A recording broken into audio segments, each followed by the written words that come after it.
Live TV, सच सबसे आगे। दोस्तों, मैं अब्बास हफीज हूं। दो किताबों ने इस वक्त देश भर में हंगामा खड़ा कर दिया है, क्योंकि इनको लिखने वाले मामूली लोग नहीं हैं। कई सवाल मोदी सरकार पर खड़े हो गए हैं। कई तरह के आरोप लगने लगे हैं कि जो भगोड़े हैं, पैसा लेके भारत से भागते हैं, उनकी कहीं ना कहीं मदद करने में लगी थी भाजपा सरकार। क्योंकि इन दोनों किताबों को लिखने वाले एक आरबीआई के पूर्व गवर्नर हैं उर्जित पटेल जी, तो दूसरे आरबीआई के पूर्व डिप्टी गवर्नर हैं विरल आचार्य जी। इन दोनों की किताबों से हंगामा खड़ा हो गया है, क्योंकि ये दोनों वो व्यक्ति हैं जो पहली बार कभी इतिहास में आरबीआई के गवर्नर ने अपने कार्यकाल से पहले ही इस्तीफा दिया, तो दूसरे डिप्टी गवर्नर साहब ने भी अपने कार्यकाल खत्म होने से 6 महीना पहले ही इस्तीफा दे दिया। कई सवाल खड़े हुए, पर धीरे धीरे चर्चा से गायब हो गया। खैर, मैं आपको सुनाता हूं कि क्या क्या इस किताब के अंदर हंगामे वाली चीजें। जनसत्ता की खबर है, इसके बाद और बात करेंगे और खुलासे होंगे। जनसत्ता ने लिखा है, उर्जित पटेल की सरकार संग किस बात पर थी अनबन, पूर्व आरबीआई गवर्नर ने अब खोला राज। सीधा सीधी बात थी कि मोदी सरकार, भाजपा सरकार कर्जदारों की मदद करने के लिए नियम कानून आसान करना चाहती थी। ये बातें आपको आगे समझ में आएंगी। खैर, मैं सुनाता हूं। सितंबर 2016 से लेकर सितंबर 2018 तक आरबीआई के गवर्नर पद पर रहे पटेल ने किताब के रिलीज के मौके पर यह बातें बताई। यह भी महत्वपूर्ण है दोस्तों कि उर्जित पटेल जी को मोदी सरकार ही लाई थी, और इसके बाद मोदी सरकार से ही मतभेद की वजह से ये चले गए। विरल आचार्य जी को भी मोदी सरकार ही लाई थी। रघुराम राजन जी जैसे लोगों को हटने के बाद इन लोगों को बिठाया गया था, और इनकी फिर नहीं बनी मोदी सरकार से। तो आप सोच सकते हैं कि जो स्थिति है कितनी भयावह है। उन्होंने बताया, पटेल साहब ने, आरबीआई चाहता था कि बैंकरप्सी कानून को सख्त बनाया जाए ताकि भविष्य में जो कंपनियां डिफॉल्ट करने की फिराक में हो उन्हें सबक मिले। फरवरी 2018 में आरबीआई की तरफ से एक सर्कुलर जारी किया गया था। यह सर्कुलर बहुत महत्वपूर्ण है। इसमें कहा गया था कि जो भी लेनदार राशि नहीं चुका रहा है उन्हें डिफॉल्टर्स की लिस्ट में डाला जाए। इसके अलावा सर्कुलर में यह भी कहा गया था कि जो कंपनी डिफॉल्ट कर जाएगी उसके प्रोमोटर इंसॉल्वेंसी ऑक्शन के दौरान कंपनी में हिस्सेदारी बायबैक नहीं कर सकते हैं। अब इसके बाद मोदी सरकार जैसे ही सर्कुलर जारी हुआ, इन्होंने कहा है आगे उर्जित पटेल साहब ने अपनी किताब में कि बैंक का और सरकार का मतभेद शुरू हो गया। क्योंकि सरकार चाहती थी, आप सोचिए, ऐसा सर्कुलर जिसके अंदर कर्जे का कानून जो था वो सख्त बनाया गया था, इसको वापस ले। सरकार ने प्रेशर डाला कि आरबीआई इस सर्कुलर को वापस ले। उर्जित पटेल जी ने मना कर दिया कि हम इस सर्कुलर को वापस नहीं लेंगे, जिसके बाद आपको खुद मालूम है कि उर्जित पटेल को इस्तीफा देना पड़ा। और आगे क्या क्या हुआ, इसमें बहुत से खुलासे हैं। जो खुलासे कुछ बाकी भी रह गए हैं, कुछ शायद बाद में होंगे। जो बातें नहीं कही हैं उर्जित पटेल जी ने, विरल आचार्य जी ने कही है। विरल आचार्य जी ने क्या लिखा है अपनी किताब में, मैं उसका भी एक खाका आपको सुनाता हूं।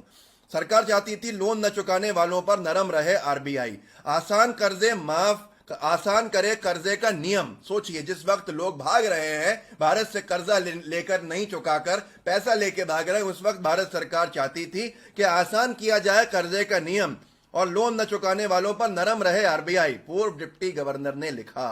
विरल आचार्य ने 23 जनवरी 2017 को डिप्टी गवर्नर के रूप में ज्वाइन किया था। आचार्य ने आरबीआई में अपना 3 साल का कार्यकाल पूरा होने से 6 महीने पहले ही जुलाई 2019 में पद से इस्तीफा दे दिया था। आचार्य ने आगे लिखा कि केंद्र सरकार चाहती थी कि रिजर्व बैंक लोन न चुका पाने वालों के प्रति नरम रुख इख्तियार करे। इतना ही नहीं, सरकार चाहती थी कि बैंकों की तरफ से कर्ज देने के नियमों में भी ढील दी जाए। सोचिए, जब कर्जा लेके भाग रहे हैं उस वक्त सरकार चाहती थी कि बैंकों के जो कर्जा देने के नियम हैं उनमें ढील दी जाए। किताब की प्रस्तावना में विरल आचार्य ने सरकार की तरफ से अधिक मॉनेटरी और क्रेडिट स्टिमुलस, आर्थिक मदद को लेकर भी सवाल उठाए। उन्होंने लिखा है कि इन स्टिमुलस से भारत के फाइनेंशियल सेक्टर की स्थिरता खत्म हो गई। पिछले एक दशक में स्थितियां मुश्किल हो गई। आचार्य की इस किताब में उनके भाषण, उनके रिसर्च और मौद्रिक नीति समिति के सदस्य के रूप में उनकी टिप्पणियां शामिल हैं। दोस्तों, मैं बताना चाहता हूं मैं आपको, जिस वक्त यह खुलासा हो रहा है कि मोदी सरकार चाहती थी कि कर्जे के नियम आसान हो, कर्जदार जो भाग रहे हैं मतलब उनके लिए आसानियां हो जाएं। अब यहां पर आपको यह जानना बेहद जरूरी है कि कितना कर्जा तो राइट ऑफ कर दिया गया है। मतलब आरबीआई ने यह मान लिया है कि अब यह नहीं चुकाया जाएगा। आरटीआई लगाई थी साकेत गोखले ने 2020 में, जिसको छापा था अखबारों ने, इकोनॉमिक टाइम्स ने, कि 50 विलफुल डिफॉल्टर्स के लोन राइट ऑफ किए हैं 68,600 करोड़ के आरबीआई ने। ये आरबीआई ने खुद कहा है कि हमने 50 विलफुल डिफॉल्टर वो होते हैं जो पैसा दे सकते हैं लेकिन नहीं दे रहे हैं। और राइट ऑफ करने का मतलब है कि बैंक अपनी बैलेंस शीट से हटा देता है कि भाई उम्मीद नहीं है कि अब ये देंगे, आगे भविष्य के अंदर जिस तरह से निकाल सके निकाल लें, लेकिन उम्मीद जीरो हो जाती है। 68,600 करोड़ रुपया का कर्जा जो है वो राइट ऑफ किया आरबीआई ने। आप सोचिए, कल्पना कीजिए। यही बातें आज कौन कह रहे हैं? उर्जित पटेल जी, विरल आचार्य जी। लेकिन इनकी बातें कुछ ना कुछ अप्रत्यक्ष हैं जिसको समझने की जरूरत है। नोटबंदी पर अब बहुत से खुलासे होना बाकी हैं कि कैसे नोटबंदी ने इस देश की अर्थव्यवस्था को बर्बाद कर दिया और मोदी सरकार के लाए हुए लोगों ने ही उनका साथ छोड़ दिया, जो इकोनॉमिस्ट थे। ये बड़े बड़े पढ़े लिखे लोग हैं। मैं आपको इसके साथ एक और जानकारी देता हूं कि जो उर्जित पटेल जी हैं, ये बीएससी, एमएससी, एमफिल और पीएचडी हैं इकोनॉमिक्स में। बहुत बड़ी डिग्रीज इनके पास हैं इकोनॉमिक्स की, जिसके वजह से ये आरबीआई गवर्नर बनाए गए। जो विरल आचार्य जी हैं, इनके पास भी पीएचडी की डिग्री है, पीएचडी है किसके अंदर? इकोनॉमिक्स में। लेकिन अब जिनको लाया गया है, आप सब जानते हैं, वो जो आज हमारे गवर्नर हैं, मैं नाम क्या लूं, आप सबको मालूम है। उनके पास जो मोदी सरकार जिनको लाके आरबीआई गवर्नर जिनको बनाया है, वो हैं बीए और एमए हिस्ट्री में। उनके पास कोई फाइनेंस की डिग्री नहीं है। ये पहली बार होगा इतिहास में कि बिना इकोनॉमिकल बैकग्राउंड का व्यक्ति, इतिहास का विद्यार्थी रहा हो जो व्यक्ति, वो आरबीआई की कमान संभाला हुआ है। विनोद कापड़ी जी ने खूब लिखा है। आरबीआई के पूर्व deputy governor doctor Viral Acharya ने अपनी नई किताब में बड़ा खुलासा किया है कि मोदी सरकार चाहती थी कि हजारों करोड़ के कॉर्पोरेट डिफॉल्टर्स पर आरबीआई सख्ती ना करे। आरबीआई की स्वायत्तता छीनना चाहती है मोदी सरकार, इसलिए उर्जित पटेल ने इस्तीफा दिया। ऑटोनॉमी जिसको कहते हैं हमारे, उसके अंदर ऑटोनोमस स्टेटस जो होता है, जो स्वतंत्रता होती है, जो आरबीआई के पास थी, सरकार का निरंतर हस्तक्षेप इसकी वजह भी बना है। दोस्तों, ये बहुत सारी चीजें हैं जो बहुत कुछ बताती हैं। आज हमको समझना होगा कि कर्जदार भाग रहे हैं, ये सिर्फ मोदी सरकार में ही संभव हुआ है। मेहुल चोकसी हो, विजय माल्या हो, लेकिन उसके बाद भी सवाल नहीं किया जा रहा। जहां पर कर्जे के 50-50 हजार के कर्जों के ऊपर भारत में किसान आत्महत्या करने को मजबूर है, वहां इतने सारे पैसे लेके भाग जाते हैं लोग, उद्योगपति। पैसा चुकाना नहीं होता, जबकि उनके ऐशो आराम की जिंदगी चल रही होती है, हेलीकॉप्टर से घूम रहे होते हैं। और ऐसे लोगों के लिए मोदी सरकार हस्तक्षेप करके कह रही थी कि कर्जे को, के कानून को आसान किया जाए, जो दिवालिया घोषित किया जाता है उसके नियमों के अंदर और संशोधन करके उसको आसान किया जाए, हल्का किया जाए, जिससे कि सीधा फायदा किसको होता?